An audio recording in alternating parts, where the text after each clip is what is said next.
Yo, what's good? We're back with another one. It's showtime.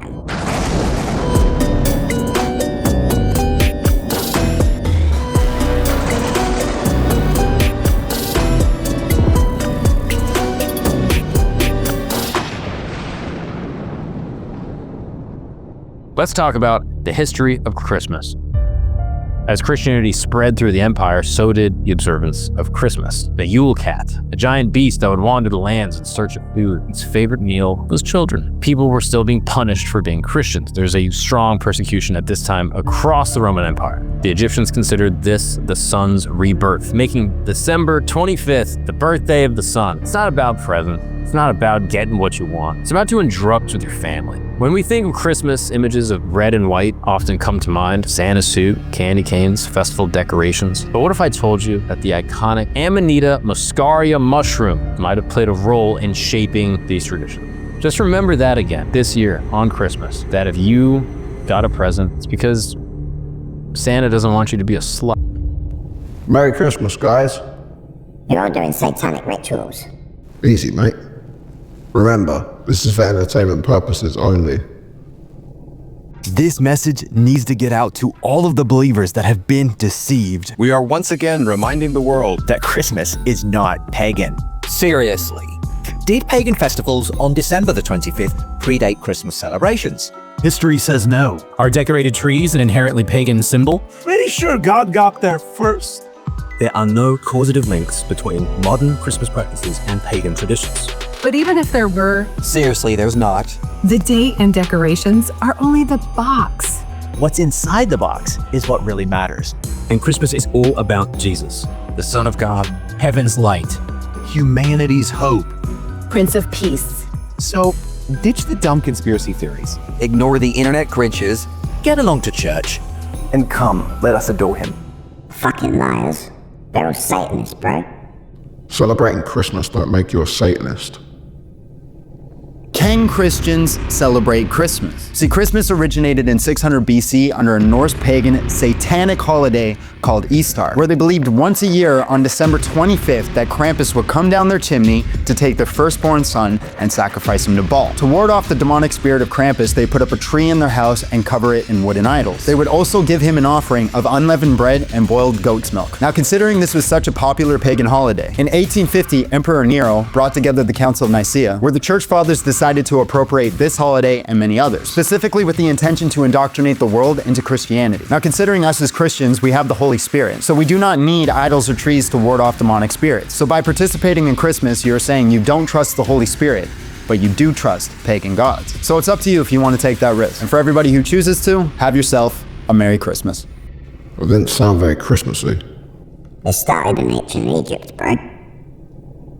The ancient Egyptians celebrated a festival around the winter solstice, which typically falls, like we said, on December 21st. This celebration lasted about 12 days and was deeply connected to their solar deities, particularly Ra, a composite god combining the aspects of Ra and Horus. This god technically was known as Ra Horakti. Ra Horakti. I think I pronounced that perfect.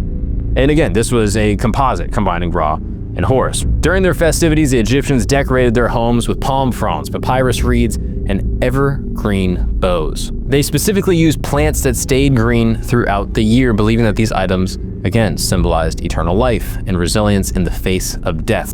On December 25th, the sun would visibly rise again after being at its lowest point for 3 days.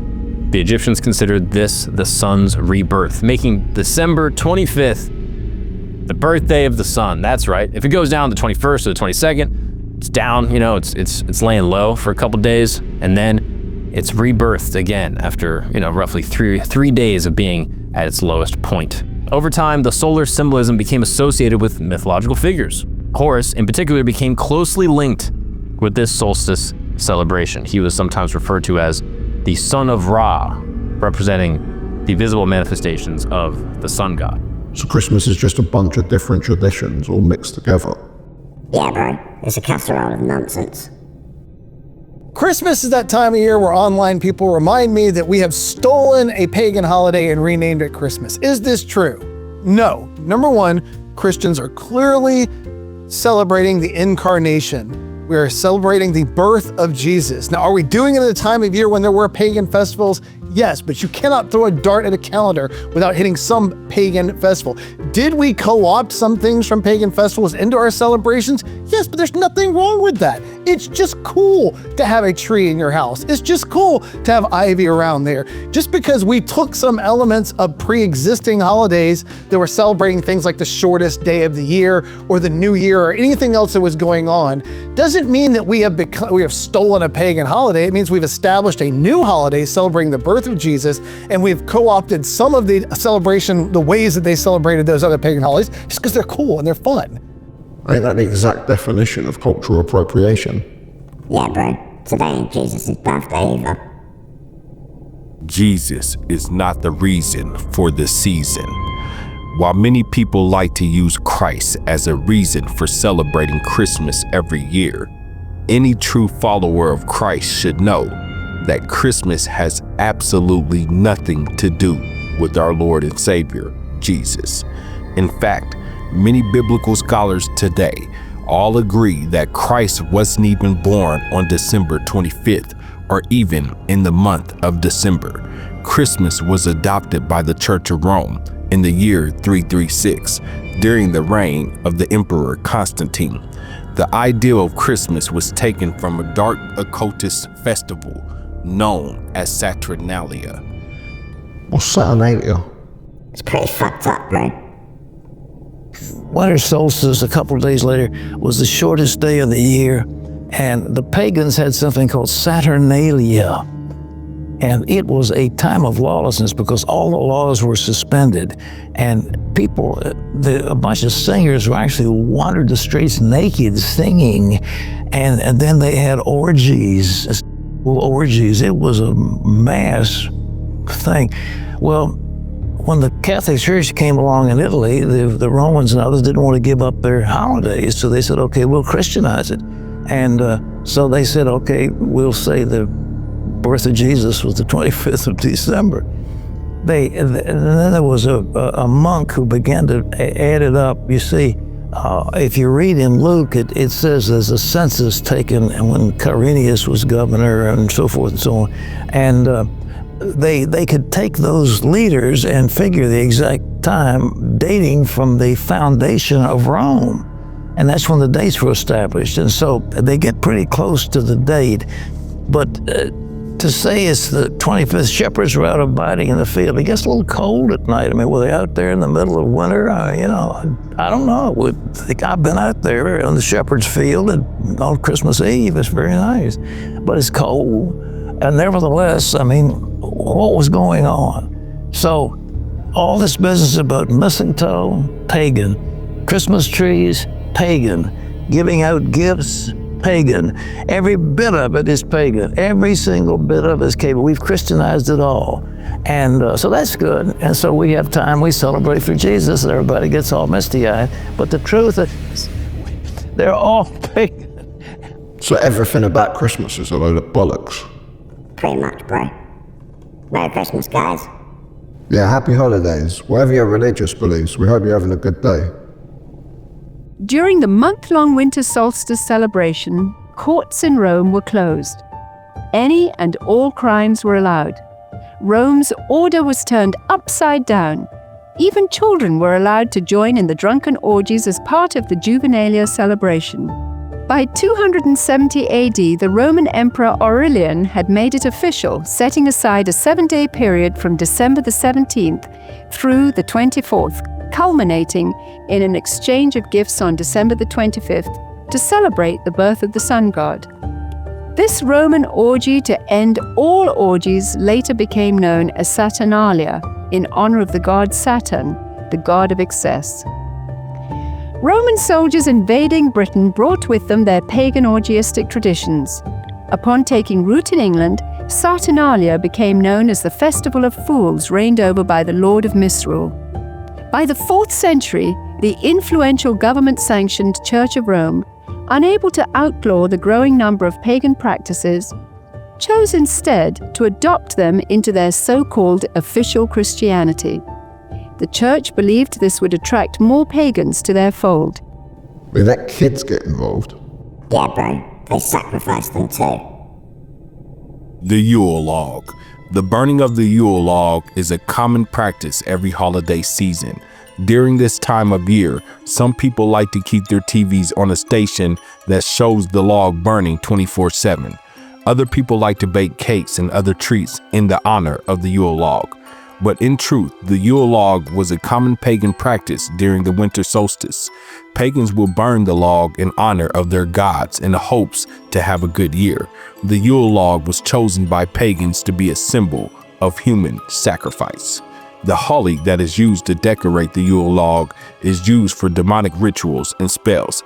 This is why we have been programmed to say, have a holly jolly Christmas, and also why we call Hollywood, well, Hollywood. The wood from the holly tree are known to have magical properties. Every modern day witch and warlock uses the holly tree when they want to cast spells or perform a ritual. We gotta do a full episode on Hollywood, bro. Let us know in the comments what subjects you guys want to see us do in the new year. We've all heard the biblical origins of Christmas, but societies have been celebrating light and birth in the darkest days of winter centuries before Jesus walked the earth. In the Norse country, this winter celebration was known as Yule. Around December 21st, the winter solstice, fathers and sons dragged evergreens indoors as reminders of life and set logs on fire as a promise of good fortune. Ancient Rome had its own December festivals. 1 week before the winter solstice, Romans began celebrating Saturnalia, an orgy of food and drink in honor of Saturn, the god of agriculture. Since pagan Rome already celebrated the birth of Mithra on December 25th, it is theorized the church adopted the date as the birth of the Christ child. In the 4th century, the church made it official, declaring December 25th as the feast day of the Nativity. The church knew it could not outlaw the pagan traditions of Christmas, so it came to accept them. The evergreens traditionally brought indoors were decorated with apples, symbolizing the Garden of Eden. These apples would eventually become Christmas ornaments. It weren't just apples, they hung magic mushrooms on their trees. That sounds like a good Christmas. Hundreds of years ago, it was found that the winter solstice ceremony of the indigenous people of the North Pole, specifically the Koryaks of Siberia and the Kamchadales, had similar traditions to our Christmas today. It grows on the ground near trees such as birch and pine, and for the indigenous people of the North, pine are seen as the tree of life. Therefore, the place where the fly agaric mushroom grew was a place of particular value. The toxicity of the Amanita muscaria when ingested is high, so before taking it, they had to dehydrate them on the branches of the pines as if they were, I don't know, ornaments on a Christmas tree. The second possibility was to put them in socks and spread them over a burning fire to dry them out. Additionally, the reindeer were of great help in reducing the toxicity of the mushroom. Imagine this. Reindeers can eat Amanita muscaria without suffering the effects of the venom. Regardless, they can eat the Amanita muscaria without suffering the effects of the poison. That sort of toxic effect that you're also going to get with the hallucinogen. When the reindeer would consume the Amanita muscaria, the urine of the animals was then used. Shamans would then drink the urine, since it had already been filtered through the kidneys of the reindeer and taken out the harmful components and the toxicity of the mushroom. People have drawn these connections. The gift given by the shamans was the knowledge that the mushrooms gave them, in addition to sharing portions of the mushrooms among those present. Another similarity to Christmas, as we know it today, is that the entrance of the yurts was a hole in the roof. Santa's reindeer for processing magic mushrooms. Yeah, bro, he's flying around tripping balls. December 25th, Christmas, a season of joy, family, and Satan. Yes, you heard that right. What if the holiday we know and love is actually rooted in pagan rituals, dark traditions, and demonic influence? Let's rewind to the ancient Rome, where Christmas didn't exist. Instead, they celebrated Saturnalia, a wild festival for the god Satan. People gambled, sang, partied, and threw all the rules out of the window. Even slaves became masters for a day. Sounds wholesome, right? And in the northern Europe, pagans celebrated Yule, burning massive logs to ward off winter darkness and worship the sun. Dancing out evergreen trees. Yup, that's where the Christmas tree comes from. Fast forward to 4th century, Christianity was growing, but people didn't want to abandon their pagan rituals. The church solution: blend them. They decided that December 25th will be declared as Jesus' birthday, slapped a holy label on it, and let the partying continue. But was this really about Jesus or something more sinister? And then there is Krampus, the half-goat, half-demon, who punished naughty kids. While Saint Nicholas gave gifts, Krampus dragged kids to hell. Demonic punishment during a holy holiday. Makes you wonder, doesn't it? Even ghost stories were a Christmas tradition. People would sit around telling tales of restless spirits. And let's not forget Santa, once a saint, now a symbol of consumerism, thanks to marketing giants like the Coca-Cola. Think about it. Pagan rituals, demonic figures, endless consumerism. How much of Christmas is really Christian? Could it be a careful crafted distraction by Satan himself? This is one of the stories that you don't want to miss. Don't forget to check out the complete video on YouTube. What's Coca-Cola got to do with it? They rebranded Santa. Say 125 years ago, Coca-Cola was doing the math on its sales. They noticed something. People bought Coca-Cola in the summer. A little bit in the fall, a little bit in spring, not in the winter. People didn't think of it as a winter drink. So what the Coca-Cola advertisers did was, they found a saint who was about to be decanonized, Santa Claus. They grabbed him, they merged him with the story of Saint Nick, and the inspiration was to merge him with Kris Kringle. Kris Kringle was a Danish thief whose job in the day was a chimney sweep. He could pop his shoulders out and he could fit down a chimney. He would rob your house and then work his way back up, but you'd have a clean chimney. They stuck him in Coca-Cola colors, so they made him an old man so he could have white hair, and then they stuck him on the bottle. That's why periodically you'll see Santa Claus on a Coca-Cola bottle or a Coca-Cola can. What's he got the polar bears cutting up lines? Probably, bro. Everything about Santa's fucked up. Santa is actually Satan. It is not just merely a coincidence that if you rearrange the letters in Santa, you can easily spell Satan. Like Satan, it seems as if Santa wants to replace the Most High and be your God. Like God, Santa keeps a list of who is good and who is bad. Santa is all-knowing and omnipresent. Santa requires you to believe and have faith in him if you want to be rewarded and blessed. If it's just rearranging the letters, it's a bit far-fetched. Trust me, bro. The whole history of Santa's pretty dark. The story of Santa Claus also begins in the 4th century with the death of Nicholas, a beloved Turkish bishop. The anniversary of his death became known as St. Nicholas Day. On December 6th, good children woke to gifts from the kindly saint. Bad children sulked away with nothing. In Holland, he was known as Sinterklaas. 1,500 years later in America, a seminary professor named Clement Clark Moore reimagined the legend of St. Nicholas. In 1822, Moore wrote a poem called The Night Before Christmas about a good-natured saint named Santa Claus, who was pulled by a group of reindeer and came down the chimney on Christmas Eve. You forgot to mention Black Pete. Black Pete? That don't sound good.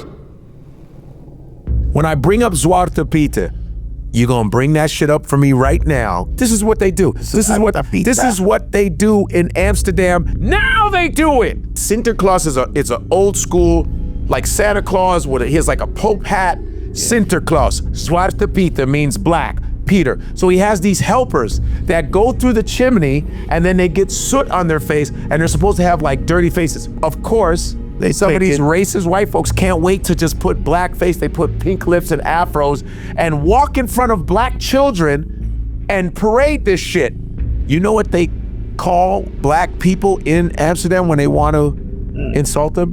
What? Fuck you, Zwarte Pieten. I mean, but I also praise the white Dutch people that are protesting it and trying to, and the police are whooping their ass, like beating them up. Peaceful protesting. Hey, could you not wear blackface and getting beat up for that? Really? We want to keep wearing blackface.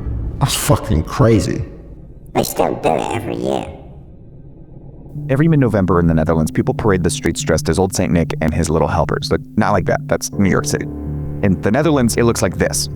This is Sinterklaas, or St. Nicholas, and this is his little helper, Zwarte Piet, or Black Pete. He's a character from an 1850s children's book who's inspired this holiday tradition of wearing a curly black wig and lipstick and blackface. Some Dutch people have voiced opposition to this for decades, especially those of African and Caribbean descent. Maar voor heel veel zwarte mensen, grote mensen en kinderen is het helemaal geen feest.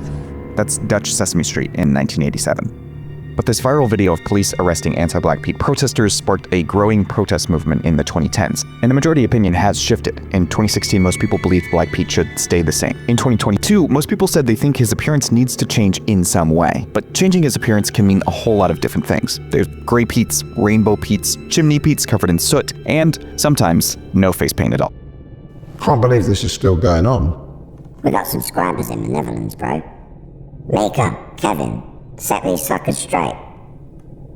When Christmas comes around, you can usually expect to see Santa, his reindeer, and helpful elves everywhere. But Dutch Santa doesn't have elves. He has Black Pete, or Zwarte Piet.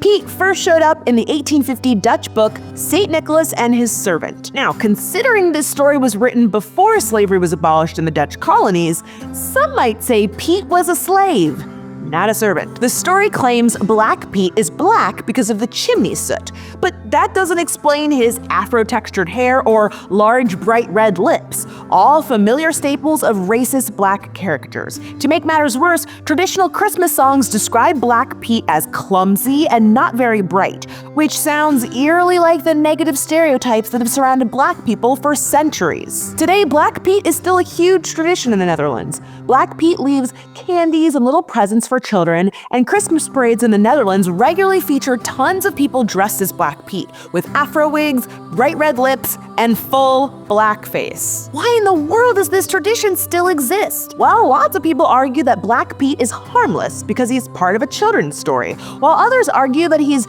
not really black, he's just covered in soot, despite the obvious black stereotypes. But in reality, this tradition isn't harmless. Just ask the black families living in the Netherlands. Many have grown up being teased and called Black Pete, especially leading up to the Christmas holidays. There's also numerous protests every year by members of the Black Dutch community, demanding that Black Pete be retired. Honestly, if the Dutch are desperate to keep Black Pete, they could always lose the blackface, the curly wig, and the red lips, and just go for a little soot on the face. I mean, I don't see how that could be so bad. If you don't understand how this is racist, let me break it down for you. If you got invited to a fancy dress party, and you didn't get to pick what you were going as, and they told you had to go as a chimney sweep, you ain't gonna go out and buy a fucking afro wig and some red lipstick, are you? It's ridiculous. They need to change some Christmas music too, bro. Sarah from London, how do you feel about Band-Aid? Is it perpetuating negative stereotypes about Africa as a continent? Yes, absolutely. I'm actually from the region myself, from Somalia, right next to Ethiopia. And I think, Bob Geldof potentially meant well when he started with Band-Aid. But I think it's ultimately just turned into performative poverty porn, if you ask me. Like, a lot of people don't even address like what happened with the money that the TPLF got. And I thought that was going to be addressed on the panel. It caused genocide in the region. The money was invested into arms by the government that were in charge there, which that pain still lives on till today. A lot of those people still have those weapons and it's causing issues within the region. So I'm just surprised that wasn't addressed with what happened with the first, single that they made. And I think ultimately also it's very patronizing to Ethiopians, who are some of the oldest Christians in the world, to ask, do they know it's Christmas time when they were Christian before English people, is very offensive. And then lastly, like, Africa is not a monolith. So the fact that I keep hearing Africa, like all of Africa is not starving and we don't all have like famine issues, is kind of dependent on the dry and arid areas. In East Africa is one of those dry and arid areas. These things can happen. But I think it's time to kind of put down abusing, the children for these cameras. It's really disheartening. Yeah, the lyrics to that song are outrageous. We can't play it because of copyright, but these are some of the lyrics. If to them underneath that burning sun, they know it's Christmas time. You got a bunch of Christmas crackers asking Ethiopian Christians if they know it's fucking Christmas time. Wankers. We gotta do an episode on the Ethiopian Bible, bro. King Charles will deliver this year's Christmas message from the Fitzrovia Chapel, a former hospital chapel in central London. It's the first time in over a decade the speech isn't recorded at a royal residence, with the King choosing the location to highlight healthcare workers and foster unity between faiths. Well, as beautifully described by our very own Charlie, the ornate 19th century chapel was once part of the Middlesex Hospital and now hosts exhibitions and events. And the speech is set to air on Christmas Day at 3 o'clock right here on GB News. How noble of him. It used to be the Queen addressing the country in poverty, sitting in front of a fucking gold piano. It's like a scene out of the Hunger Games. Even with the most deeply held differences, treating the other person with respect and as a fellow human being is always a good first step towards greater understanding. A better first step would be not fucking us over at every opportunity. They stole that piano from Iraq. It was Saddam Hussein's. The NHS will pay the King's Duchy £11 million to rent a warehouse for ambulances.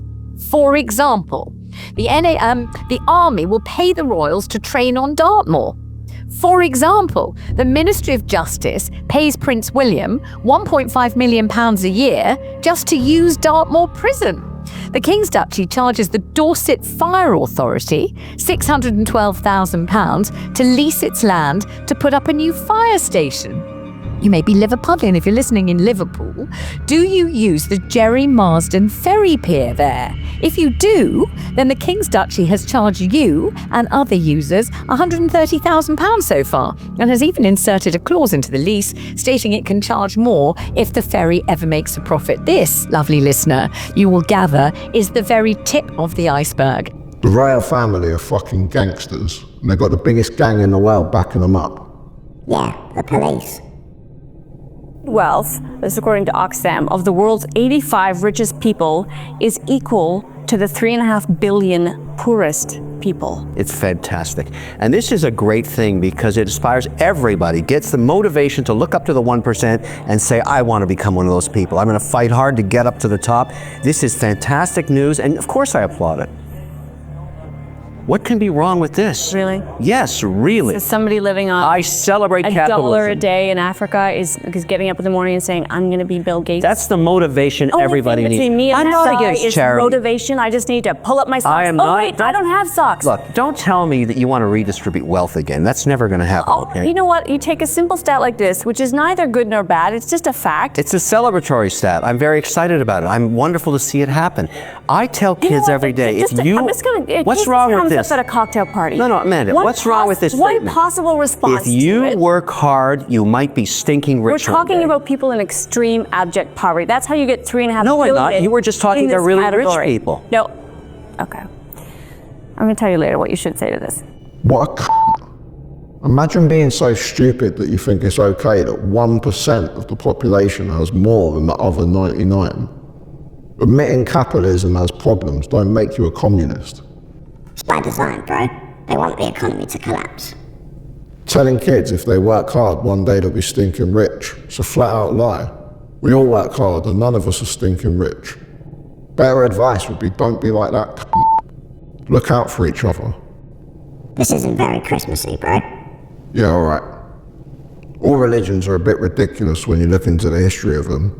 Whatever your beliefs are, just try and be nice to each other. You gonna fry some chicken, you gonna need some. You gonna fry some fish, you gonna need some. You gonna fry some vegetables, you gonna need some. You gonna fry some bacon, you need some.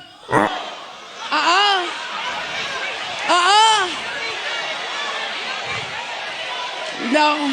You don't need no oil when you fry bacon, cause what? Bacon has its own oil. I want you to look over at somebody and say, me like bacon, baby. Every time the heat is applied, you just produce your own oil. You just produce your own oil and become what you were meant to be. You produce your own oil and allow others to taste and see that the Lord is good. There you go. Just produce your own oil. Happy holidays, guys.